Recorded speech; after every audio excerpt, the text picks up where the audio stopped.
Were you a college athlete and were broke? Or game behind the scenes of college athletes, them being broke, going hungry, and having examples of that, and also Mike's opinion on it. So stay tuned, because you know the deal. It's about to get real. Let's get it.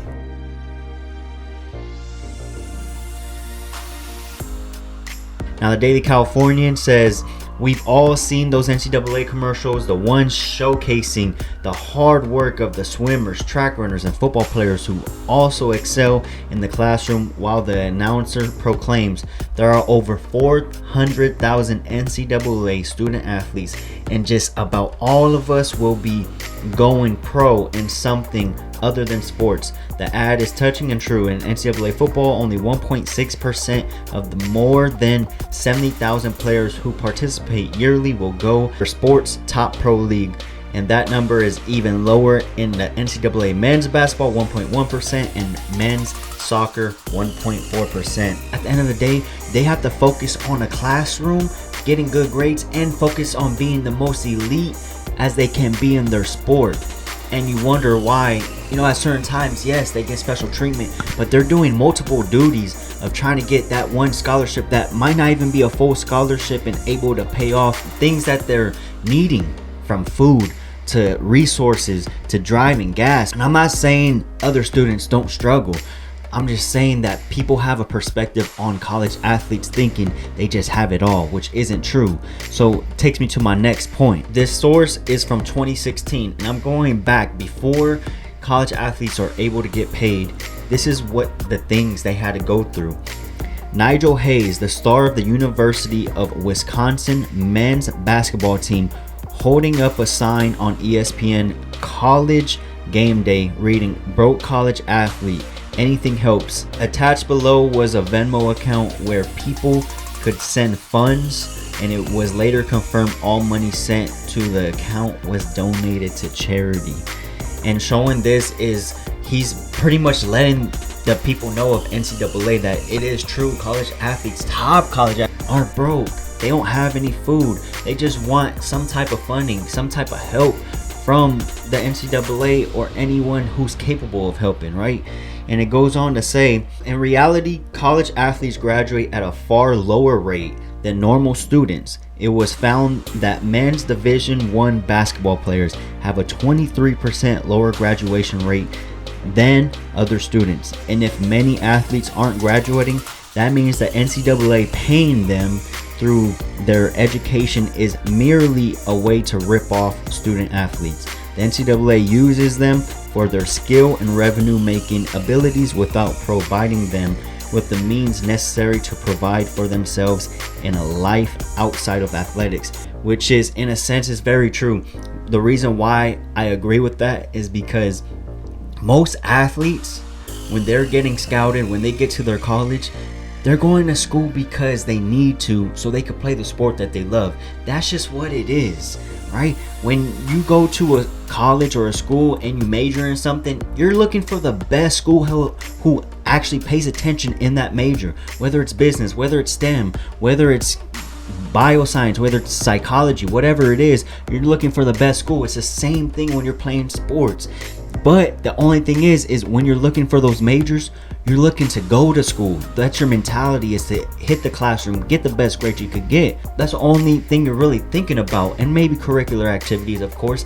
But I'm just saying, as an athlete, most of them, they think, okay, well, if I could just slide by, then I'm able to play, and that's just what I want to do. That's why I see a lot of athletes not graduate. They leave after their second, third year to go pro, so they can make the money they want to make to support their family and themselves as well. Most don't have the mentality or help when they do get to that college level or D1 level. But it's unfortunate that there's not a little bit more guidance in that sense, because yes, I get it, they're stars, but not all of them can be stars, and they do need help within understanding what is it else that you want to do. And I'm not saying all athletes are like this, but you heard the percentages in 2016. We'll move on to our next topic. From the same source, the Daily Californian, it says, while high caliber athletes make a massive amount of money for their universities, the Journal of Sports Economics found that a 5-star men's basketball recruit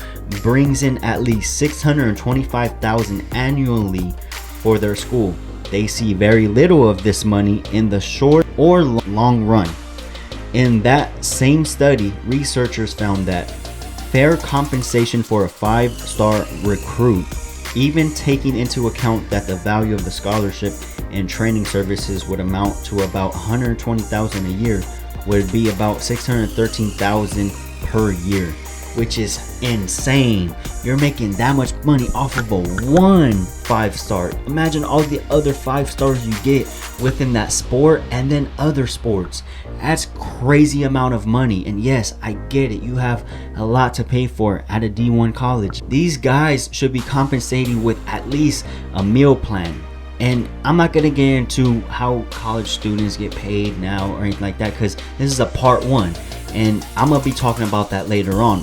But it's crazy to see that these athletes are truly not getting anything out of it. Yes, you get a free education, but after that, my name is being put out there and I don't get anything from it, but all these other pros do. So I'm trying to get people from a different perspective, or people who don't know about the back end of what athletes have to go through, a little perspective. And talking about perspective, let's get into another situation that was unfortunate in this time. Shabazz Napier, a star UConn basketball player in around 2016.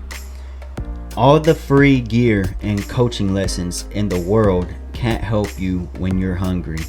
Shabazz Napier is one of the biggest stars on a college basketball team in the national championship game.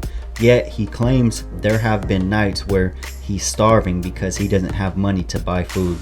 Speaking with reporters in March, the UConn senior point guard said that while college athletes shouldn't be receiving hundreds of thousands of dollars, they do deserve some sort of monetary compensation.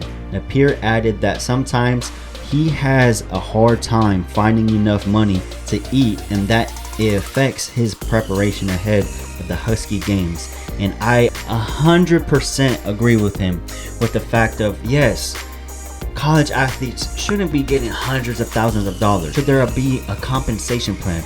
Maybe a weekly or bi-weekly wage? Yes. And this is unfortunate that a top player at a championship level caliber team is hungry during nights because he doesn't have money to buy food. You have to understand that these athletes were going through a lot, and the mentality of being able to get through long practices, long games, long lectures, and not having any type of energy because you didn't have enough money. Yes, there are resources. Yes, you do have meal plan, help with trainers, everything of such sort, but not every athlete has that, and not every school may have that. Most of the time, this is what's going on behind the scenes. And like I said, this is a source from 2016. Bleacher Report has reported on it. My thoughts on this is, I can understand, because I was a student athlete. I was broke. I didn't have money. I had bad credit. I was using credit cards, and being able to help me fund anything I needed, from gas to groceries to necessities. Overall, my aspect on it was, back then when you didn't have anything, and even now, a lot of student athletes don't have much because they're not getting the NIL deals. They have to put themselves out there. They have to reach out and hopefully have someone sponsor them, which I'll get into in this part 2. I just hope that you guys have a different perspective on what college athletes have to go through, and that's through every sport, not just the main sports I talked about today. I'm glad things have changed little by little, and hope for the better to change even more. But I hope you guys got anything out of this video.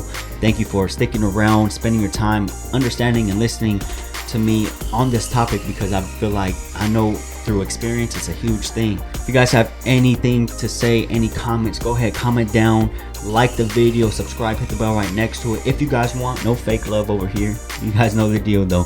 Winners don't quit, quarters don't win. Grind time, baby. It's getting real. We out.